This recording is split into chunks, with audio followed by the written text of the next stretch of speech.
El mundo en tus manos, Héctor. Qué maravilla.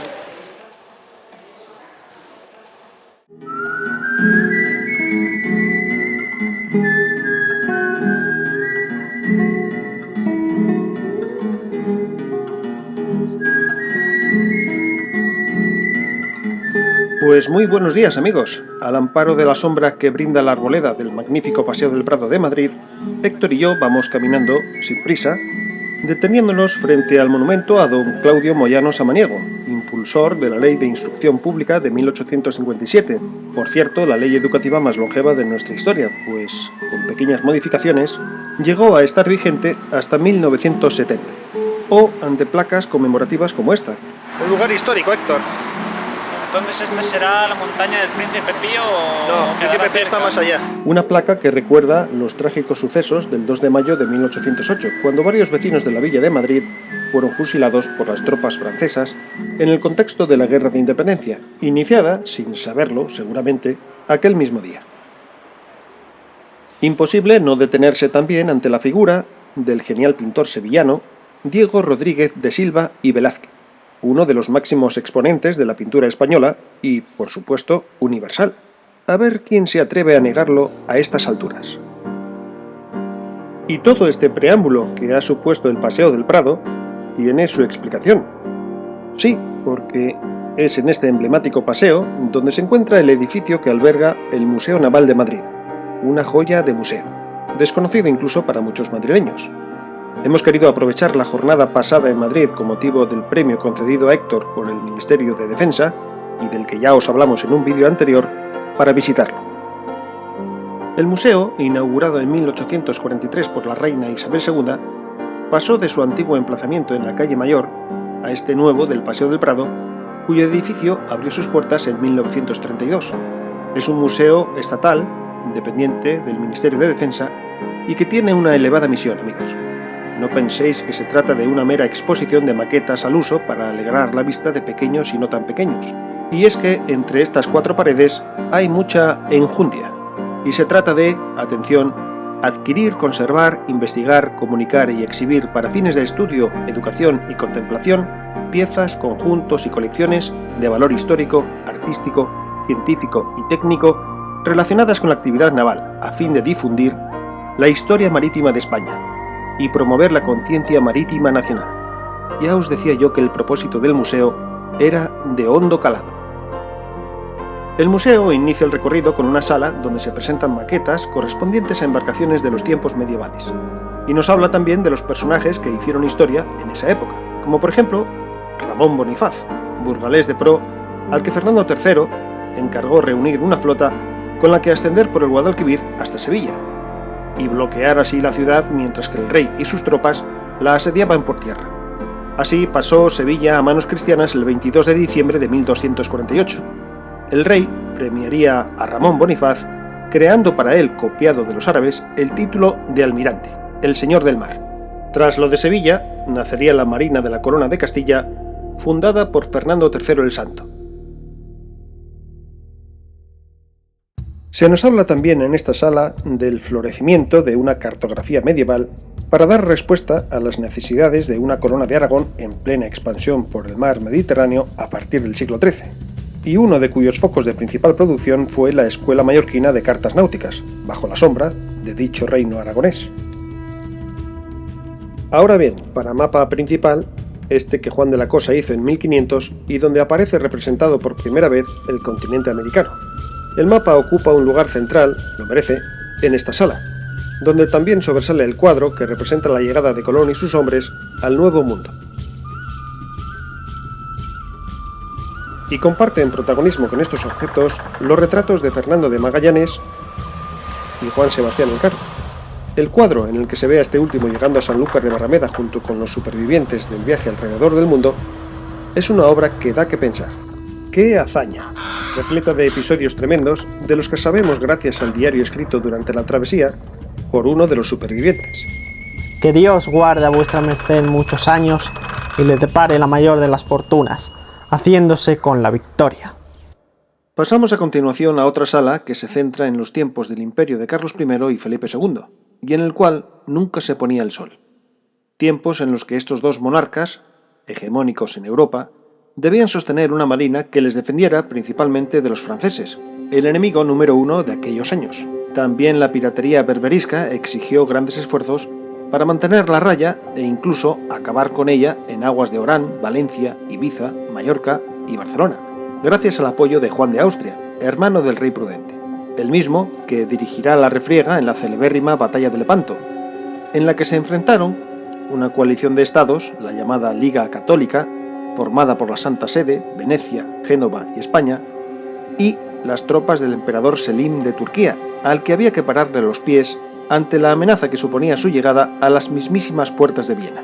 La batalla, en la que participó el genial Don Miguel de Cervantes, tuvo lugar el 7 de octubre de 1571 y sería definida por el célebre autor del Quijote como la más memorable y alta ocasión que vieron los pasados siglos ni esperan ver los venideros.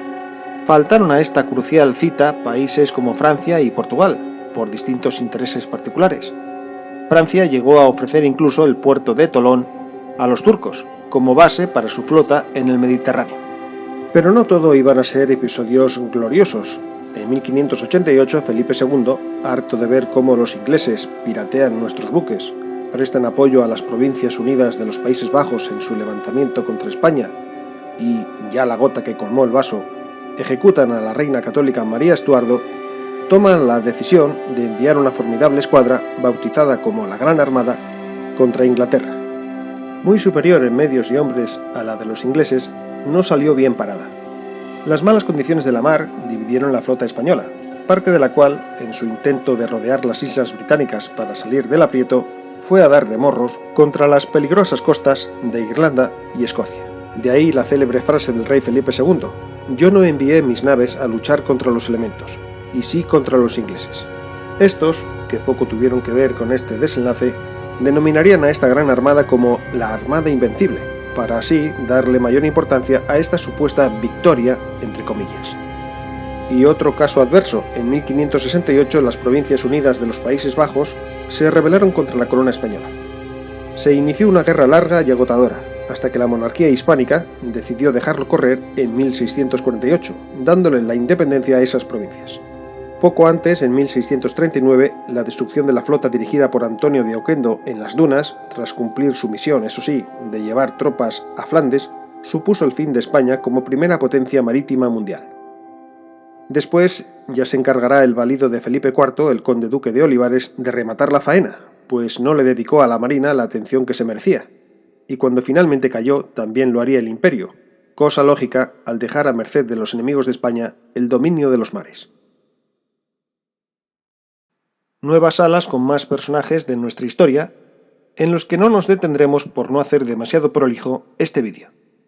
Llegamos, eso sí, hasta el lugar donde se recuerda la gesta de Blas de Lezo, en Cartagena de Indias, donde a pesar de encontrarse en gran inferioridad de condiciones, venció a los ingleses, que ya antes de entrar en batalla se habían apresurado a celebrar la victoria mandando hacer unas medallas que conmemorasen su triunfo. Se las tuvieron que tragar, pues Blas de Lezo les hizo morder el polvo, cosas que pasan por querer vender la piel del oso antes de cazarlo. Nos recibe ahora esta gran sala, un patio en realidad, bajo cuya techumbre de coloridos cristales se exponen maquetas de gran tamaño, de modelos reales, piezas muy valiosas y procedentes casi todas ellas de la colección real y de los arsenales de Cartagena, en Murcia, y de la Carraca, en Cádiz.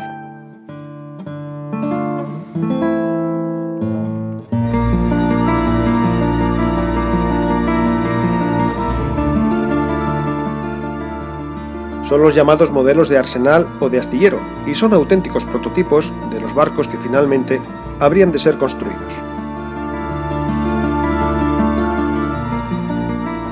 Los barcos con el tiempo van ganando tamaño, capacidad de carga y también bélica, portando más cañones y tripulaciones más numerosas.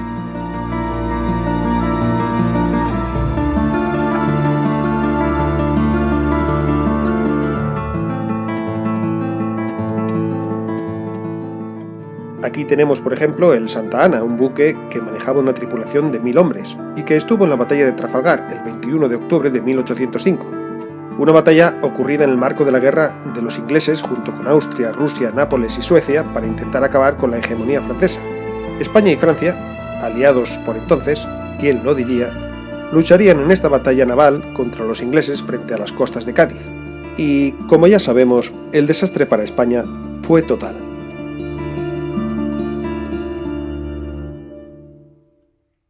Bien, nueva sala, nuevo contenido.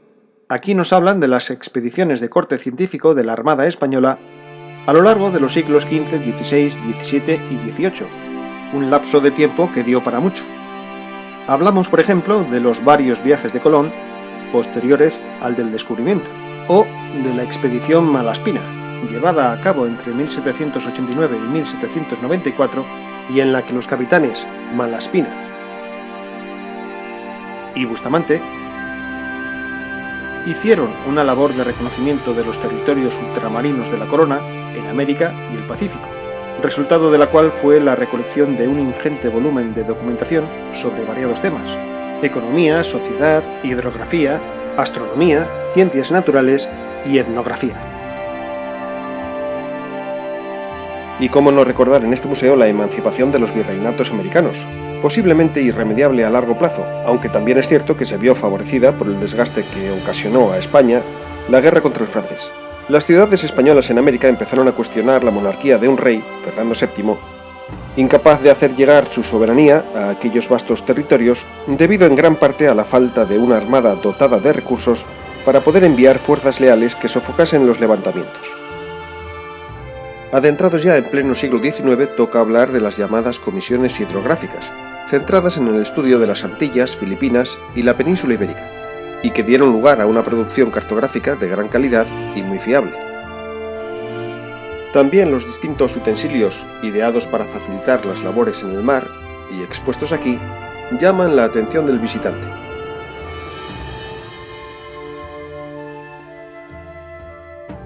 Llegamos finalmente a una sala ambientada en la Armada del siglo XIX, con maquetas de barcos que ya son a vapor, fruto de la primera revolución industrial. Ese impulso innovador dotó a la Armada Española de una flota moderna que figuraría entre las mejores del mundo a mediados del siglo XIX. Nombres como los de Isaac Peral, inventor del submarino, Fernando Villamil, que ideó un prototipo de barco que sería un precursor del futuro destructor, González Ontoria, diseñador de piezas de artillería instaladas en muchos buques de la Armada, o Joaquín Bustamante, inventor de un tipo de mina acuática, ocupan en esta sala un lugar de honor. Del primero de ellos, Isaac Peral, muy conocido, podemos decir que si el gobierno de turno no hubiera puesto trabas al desarrollo de su invento, otro gallo nos hubiera cantado en Cuba y Filipinas. Y no lo decimos nosotros, lo dijo un alto mando norteamericano, que reconoció que si España hubiera contado con tan solo uno de esos artilugios en aquellos conflictos, Estados Unidos no habría tenido nada que hacer. Un nuevo acto de traición de los gerifaltes empeñados en seguir los dictados de las oligarquías de otras naciones, así lo han querido ver algunos. Abundan en este Museo Naval de Madrid los cuadros. Aquí, por ejemplo, tenemos el que representa la llegada de Amadeo de Saboya desde Italia a bordo de la fragata Numancia. Ese rey que sustituyó a Isabel II, aunque brevemente, pues renunciaría al trono y se proclamaría la Primera República en 1873. Y aquí tenéis algún retrato más, muchos de ellos de personajes de la realeza.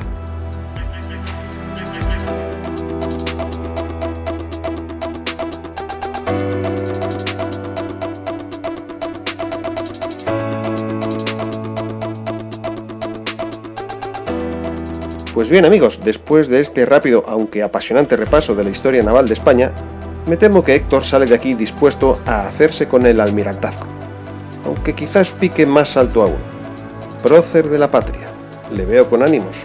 Madre mía, el cielo nos asista. Hasta pronto amigos.